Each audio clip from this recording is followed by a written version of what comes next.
It's finally come back. The thing we know and love, Ranked, has made its return. Welcome to another ProGuides Teamfight Tactics video. Before you journey off into the battlefield, let's go over patch 9.23 and the many changes it brings. Learn about the newest buffs and nerfs so you can be prepared to jump into rank. But first, I'd like to remind you to click on the link below and take a look at the updated ProGuides.com if you want to learn more about Teamfight Tactics. ProGuides will always have info on the newest patches, best builds, and strategies. There are all kinds of different resources from top players to help you be the best player that you can be. So be sure to check out ProGuides.com using the link in the description. All right, let's get right back into the video. The first thing that we're going to review over is traits. We see some direct nerfs to stronger and popular synergies, while some small buffs for the weaker ones. 4 and 6 glacials received a nerf, going from 40 and 60% to 35 and 50%. This is a pretty slight nerf at 6 glacials and probably won't weaken the composition significantly. With the buff on Ezreal that we'll discuss later, this is a pretty fair balance. Next up, Light receives a change where the heal granted whenever an ally dies is now based on that dying ally's health. This is an insane nerf to Yorick. Every one of Yorick's minions would heal allies for an extra 25% of their health each, but now, since it's focused on the dying unit's health, every minion only heals for about 250 on a 2-star Yorick. 6 Lights might not be completely removed from the meta with changes we'll discuss later, but this definitely targets the core part of 6 Lights, Yorick. Moving on, 4 and 6 Ocean receive slight buffs as well, going from 30 and 50 bonus mana to 35 and 60. This is pretty minor, but definitely is a plus to the already powerful Ocean Mage comp, and also may encourage Ocean to become meta in other compositions such as Summoners. We expect to definitely let it see a bit more play. On to our next trait, 2 Shadows gets a small nerf from 50% to 45% bonus damage, not being too significant. However, 4 Shadows received a decent sized nerf from 100% damage bonus to 85%. This might discourage running 4 Shadows every game, but it should definitely still be playable with Shadow units being so strong. After testing it out in rank yesterday, we still see Shadows able to become the top 4, but Predators and Ocean Mages seem to be dominating the meta. And for our last trait, 2 and 4 Wardens receive a slight buff as well. 2 Wardens gives 150% bonus armor instead of 125. 4 Wardens give 300% bonus armor instead of 275%. These are pretty slight buffs, but it definitely makes Warden more consistent. They still face the big problem of Desert being a hard counter though. Now that's all with trait changes. Let's move on to 3-star champion buffs. Riot wants to make 3-star champions, specifically for 2 and 3 costs, feel a lot more impactful. So let's go over a lot of these mostly minor changes. For our 2-cost 3-star champions, Jax gets a buff on his ability damage from 350 to 450. LeBlanc gets a buff from 700 to 800 damage. Nico gets a buff from 300 to 350. Syndra gets a buff from 525 to 600. Thresh gets a buff from 550 to 600. Volibear gets a buff from 700 to 850. These are all pretty decent buffs and definitely improves the overall power of their 3 stars. For our 3-cost 3-star champions, Aatrox gets a buff from 750 to 1000 damage. This is pretty insane. Ezreal gets a buff from 600 to 800. Kindred gets a buff from 500 to 650. Nautilus's stun goes from 5 seconds to 6, along with his damage increased from 300 to 400. Sion gets a buff from 600 to 800. 3-cost 3 stars are definitely a lot stronger, getting huge numbers of buffs. However, it's still difficult due to 3 costs having a small pool and being really expensive to 3-star. Most of these changes are pretty strong buffs and definitely encourage you to push for 3-star units. While you should remember, you shouldn't force a 3-star over your main composition. Try to get your main upgrades first. Unless you're hyper rolling, where the main goal is hitting as many 3-stars as possible, then it's okay. Now that we're done talking about 3-star buffs, let's go over some general champion buffs as well. To start us off, we're going to talk about 1 costs. To start it off, Ivern receives a nerf, with his 2 and 3-star shields getting nerfed from 400 and 600 to 350 and 500. Ivern has been dominant in the early game, with his shield being absurd. These nerfs definitely make 3-star Ivern a lot weaker, but 2-star Ivern should still be decently strong in the early game. Our other fellow tree friend, Maokai, gets pretty small nerfs as well, with his 2 and 3-star healing being reduced from 200 and 300 to 175 and 250. These are similar to Ivern, where Maokai should still be relevant in the early game as a 2-star, but 3-star Maokai is a bit weaker.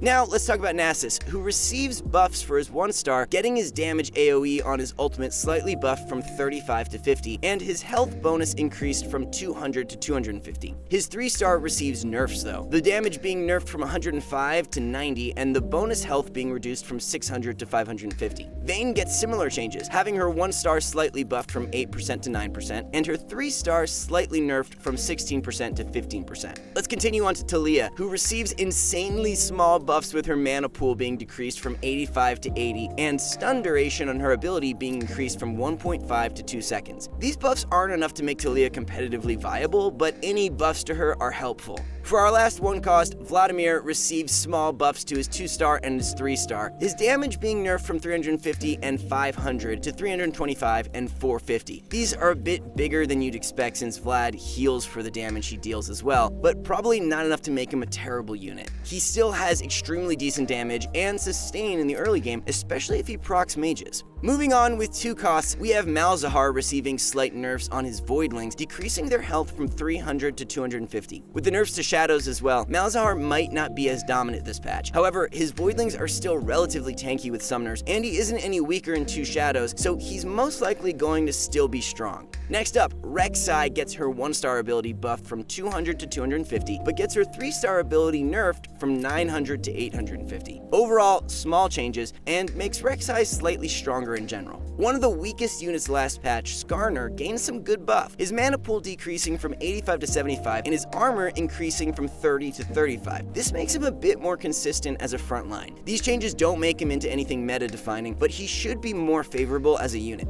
Now we have Thresh, who receives buffs onto his shield, going from 200, 300, and 400 to 250, 400, and 600. These buffs are pretty insane, especially since Thresh's shield is AoE, unlike Ivern's. There still is the chance that Thresh can just miss, but in general, Thresh provides an insane amount of health value with his ultimate. Not to mention Thresh is an Ocean as well, which just recently got buffed. For our last 2-cost, Yasuo receives pretty small changes to his ultimate. He now strikes 4 times instead of 3 at 1-star, and 6 times instead of 7 at 3-star. This is a pretty minor change, not really changing Yasuo too much in general. With our one and only 3-cost change, we have Ezreal. He gets pretty decent buffs, with his mana pool decreasing from 40 to 30 and his cast time being reduced by half, going from 0.5 seconds to 0.25 seconds. This might make Ezreal a bit more favorable as a pure damage option over Kindred, but he might still have difficulty with Kindred's synergies being stronger and her ability to provide her mobility. For our 4 costs, let's start with Ashe. She gets a pretty decent buff, having her attack speed increased from 0.7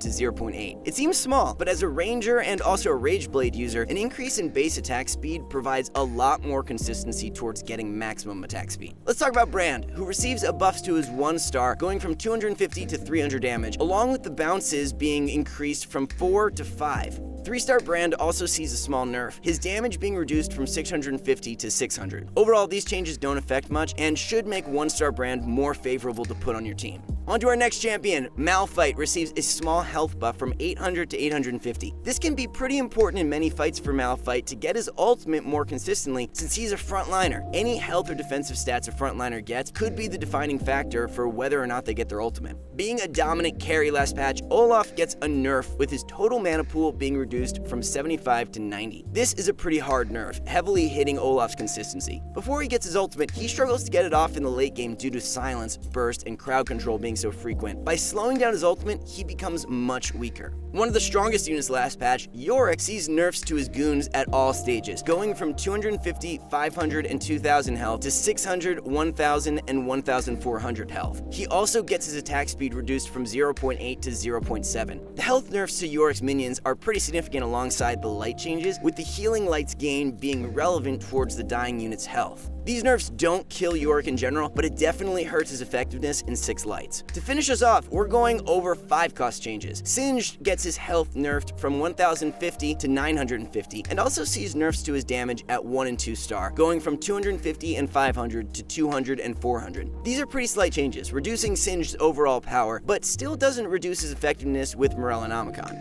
Finally, for our champion changes, Taric gets a buff from 850 to 900 health. This is similar to Malphite, making him a bit more consistent on getting his ultimate off, being a pretty decent change. Overall, some of these changes are more focused in making the 1-star versions of champions stronger, which can be helpful for players who might be low rolling and want to preserve as much health as possible. There are also a lot of changes for champions who have been dominant as 3-stars, like Nasus, Vayne, and Rek'Sai. We also see some general stuff buffs for champions who have been slacking and some small nerfs to champions who have been dominant. Let's continue this patch notes rundown with items, seeing a few changes to some dominant items and some undervalued ones. Frozen Heart and Iceborne Gauntlet both get nerfed to reduce attack speed by 25% instead of 35%. This is a pretty big change. Iceborne Gauntlet might still be relevant, with its attack speed slow being consistent and having a lot more radius potential than Frozen Heart. Guardian Angel gets a change directed towards Zed compositions, where champions can no longer heal while they're reviving. Zed Exodia becomes a lot more inconsistent, and they were dependent on this synergy to heal back to full. Guardian Angel in general was in a pretty weak state. This change doesn't affect the item in general, but with the item already being underwhelming, this change only hurts it more. Ionic Spark receives a small nerf from 100 to 90 damage, being a strong item against mages and fast casters like Ezreal, Kog'Maw, and Kindred. It also counters assassins like Kha'Zix as well. It most likely will still see play, serving its purpose as a counter item. To finish things off, there are some ranked changes to keep in mind as you climb. Everyone's rank will be reset to Iron regardless of your placement in set 1.